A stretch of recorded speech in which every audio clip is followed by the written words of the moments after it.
మీ శ్రేయస్సు కోసం చేసే పూజలు, హోమాలు, యజ్ఞాలు ఇప్పుడు ఒక్క క్లిక్ దూరంలో వేదమందిర్.com. నమస్కారం అండి, వెల్కమ్ టు సుమన్ టీవీ. నేను గీతాంజలి. ప్రస్తుతం మనతో పాటు వెరీ ఫేమస్ పర్సనాలిటీ ఉన్నారని చెప్పాలి. మోస్ట్ ట్రెండింగ్ పర్సనాలిటీ నందకిషోర్ గారు, అభ్యుదయ ఫౌండేషన్ CEO వారు. ఇప్పుడు వీడియోస్ ఎక్కడ ఆన్ చేసినా, ఏమైనా రీల్స్ చూసినా వారే కనిపిస్తున్నారు. ప్రధానంగా వారు చెప్పేటువంటి అంశం అందరినీ ఆకట్టుకుంటుంది, అవేర్నెస్ క్రియేట్ చేస్తుంది.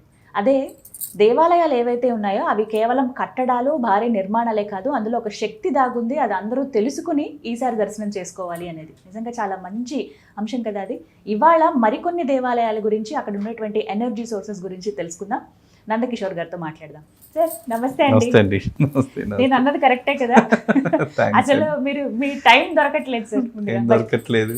ఇంత బిజీ షెడ్యూల్లో కూడా మాకు టైం ఇచ్చినందుకు థ్యాంక్ యూ సార్. మరి చాలా రిక్వెస్ట్లు వస్తున్నాయి, ఈ టెంపుల్ గురించి అడగండి, అంటే ఈ ప్రాబ్లం ఉన్న వాళ్ళు ఏ గుడికి వెళ్తే బాగుంటుంది అవి చెప్పండి అని చెప్పి. అందులో భాగంగా వెల్త్ ఎవరు కోరుకోరు, అందరికీ కావాల్సిందే.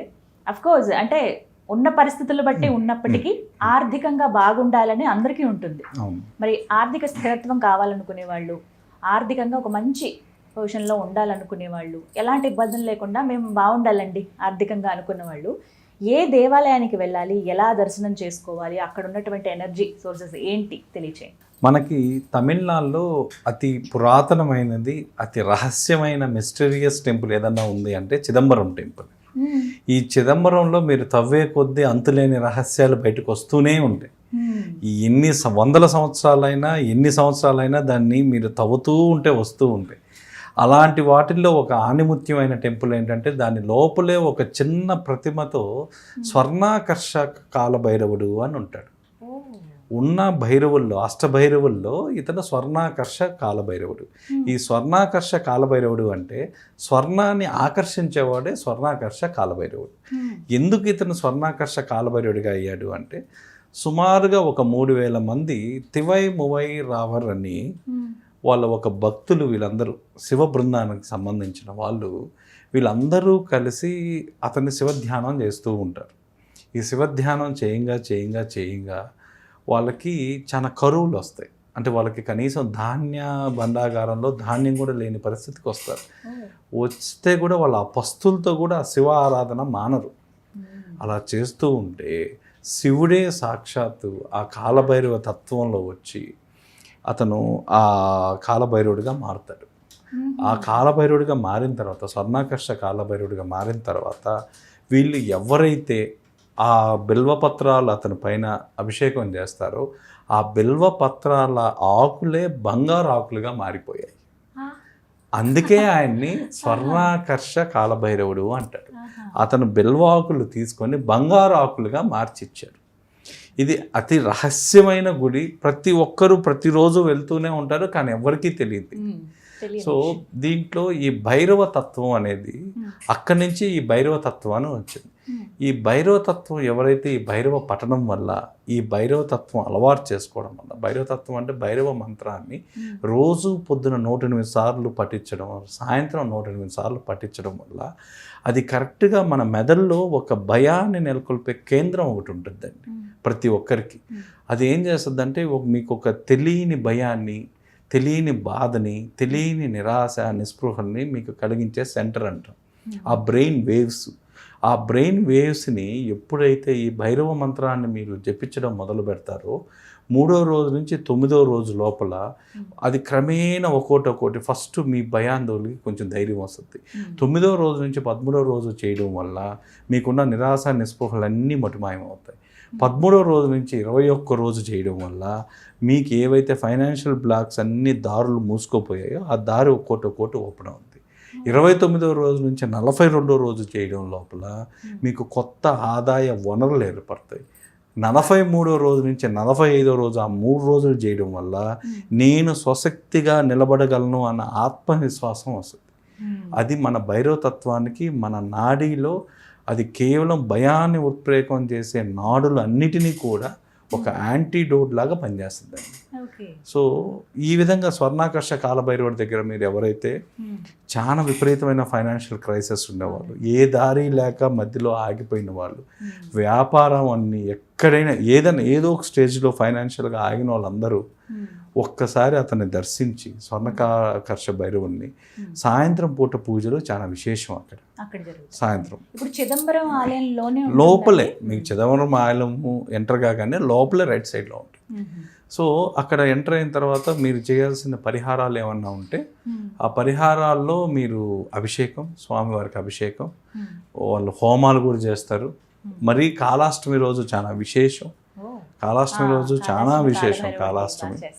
సో మీరు అక్కడికి వెళ్ళి మనకు వీలైతే, మనకు అవకాశం ఉంటే, మన దగ్గర సిల్వర్ కాయిన్స్ కానీ గోల్డ్ కాయిన్స్ కానీ ఏదన్నా ఉండి అది తీసుకోపోయి అక్కడ స్వామివారికి ఇస్తే స్వామివారిని దాన్ని పెట్టి అభిషేకం చేసి ఆ అభిషేకంతో పాటు ఒక చందనం ముద్ద ఇస్తారండి. ఆ చందనం ముద్ద తీసుకొని ఇంటికి రావడం వల్ల అది వెల్త్ని అట్రాక్ట్ చేస్తుంది. ఆ చందనం ఆ కాయిన్స్ కూడా వెనక్కి ఇస్తారు వాళ్ళు. మనం తీసుకెళ్ళిన కాయిన్స్ ఏవైతే ఉన్నాయో అవి పెట్టి అభిషేకం చేసి అది ఇస్తారు. ఇది ఒక రహస్య పరిహారం అండి. ఈ రహస్య పరిహారం ఎక్కడ కానీ మీకు అది ఎక్స్పోజ్ చేయలేదు. అక్కడున్న లోకల్ వాళ్ళకి కూడా చాలా మందికి తెలియదు.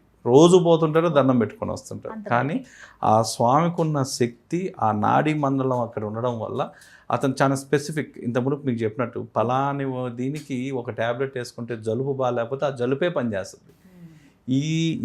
ఇతను పెట్టిన యంత్రం, మంత్రం, సూత్రం మూడిటికి, ఈ కాలభైరవుడి తత్వానికి ఇది కేవలం మీ ఫైనాన్షియల్ దీని మీద పనిచేస్తుంది. సో వెళ్ళేసి వచ్చిన తర్వాత వీళ్ళు కానీ భైరవ మంత్ర ఉపాసన కానీ చేయగలిగితే, అంటే రోజు పొద్దున వాళ్ళకి నచ్చిన భైరవ మంత్రం బీజాక్షరాలతో వాళ్ళ ఇష్టం మంత్రం అనేది ఏ మంత్రం అయినా గురువు మూలంగా తెలుసుకున్నా, సో వాళ్ళు పొద్దున్నే 108 సార్లు, సాయంత్రం 108 సార్లు ఇది చేయడం వల్ల క్రమేపీ ఆ నాడులు ఏవైతే ఉన్నాయో మీ నాడీ సిస్టంలో అవన్నీ యాక్టివేట్ అవుతాయి, డైరెక్ట్గా బ్రెయిన్లో పనిచేస్తాయి.